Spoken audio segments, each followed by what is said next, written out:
جی بسم اللہ الرحمن الرحیم۔ ہمارا جو آج کی حدیث مبارکہ ہے وہ آخرت یا قیامت کے حوالے سے ہے، اور اس میں حضرت عبداللہ بن مسعود سے روایت ہے کہ نبی کریم صلی اللہ علیہ وسلم نے فرمایا کہ قیامت کے دن انسان کے قدم آگے نہیں چل سکیں گے جب تک ان سے 5 چیزوں کے بارے میں سوال نہ کیا جائے۔ اس کی عمر کے بارے میں کہ اس نے اسے کن کاموں میں صرف کیا،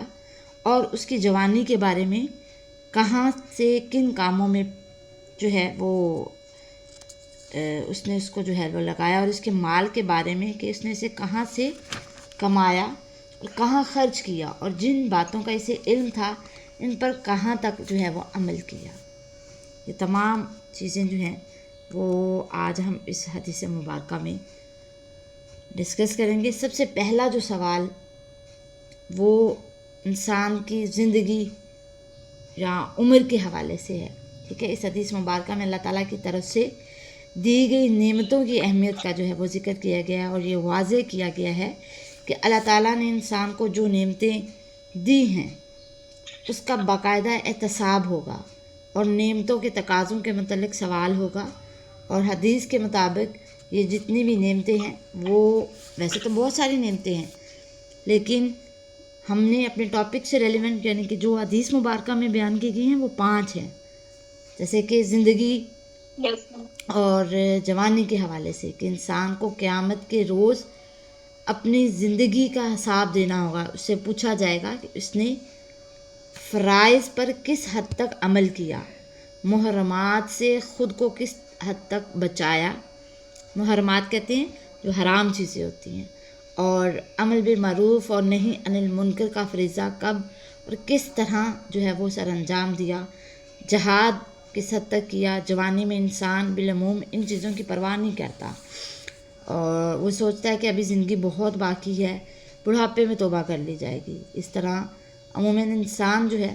وہ اپنی جو جوانی ہے وہ آزاد خیالی میں بسر کر دیتا ہے،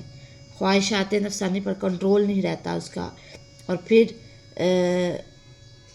اگر نوجوان اس عمر کو نیک کاموں میں گزارے اور خود کو برائی سے روکے تو وہ انبیاء کے طریق پر ہوگا، ٹھیک ہے۔ یعنی جوانی میں اللہ تعالیٰ کی طرف رجوع پیغمبروں کا کام ہے، پیغمبر جوانی میں رجوع اللہ کرتے ہیں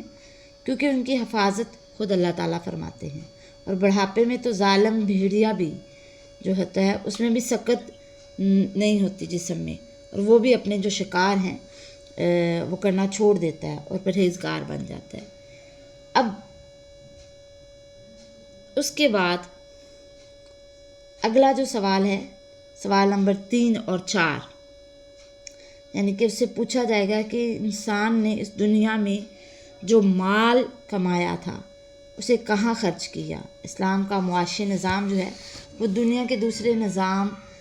جو ہے معیشت ہے اس لحاظ سے مختلف ہے کہ دنیا کے باقی نظاموں میں صرف حصول دولت کے ذرائع پر حدود و قیود جو ہے وہ مقرر کی گئی ہیں، جبکہ خرچ کرنے پر کوئی پابندی نہیں ہے۔ جبکہ اسلام جو ہے وہ دولت کمانے کا علاوہ خرچ کرنے کی بھی حدود مقرر کرتا ہے کہ آپ نے اگر کوئی دولت کمائی ہے تو وہ حلال ہو،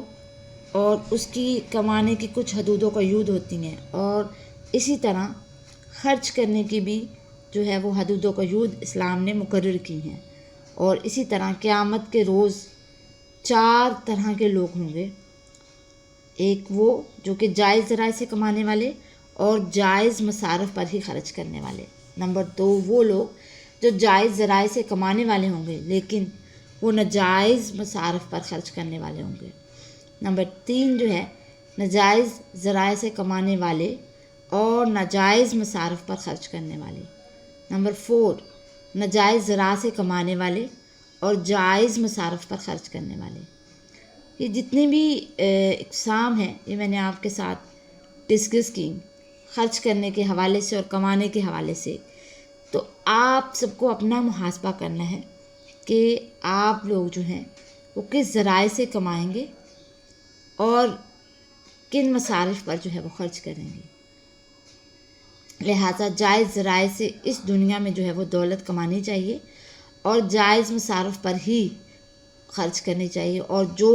حدود اللہ تبارک و تعالیٰ نے خرچ کرنے کے حوالے سے مقرر کی ہے انہی پر خرچ مال جو ہے وہ کرنا چاہیے۔ نبی کریم صلی اللہ علیہ وآلہ وسلم نے ان لوگوں کو خوش نصیب قرار دیا ہے جو قیامت کے حساب کو پیش نظر رکھتے ہوئے اپنی تمام زندگی مالی معاملات میں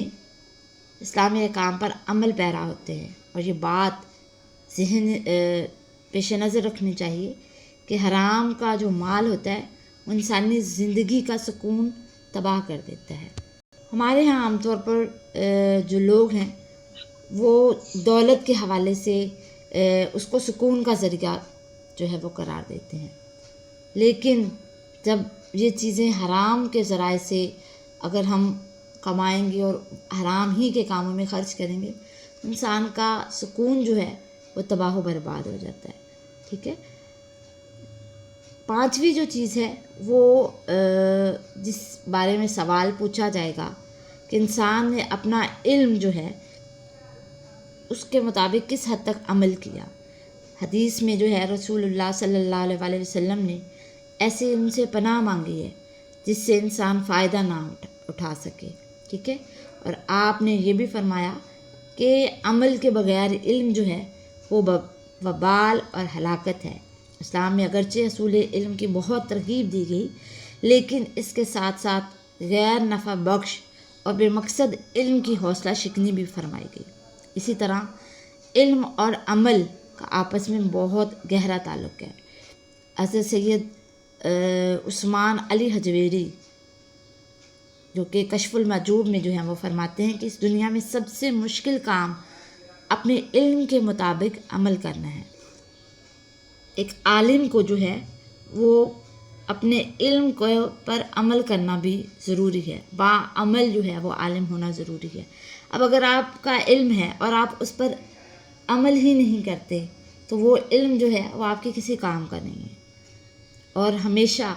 اللہ رب العزت سے علم نافع کی دعا کرنی چاہیے۔ ٹھیک ہے۔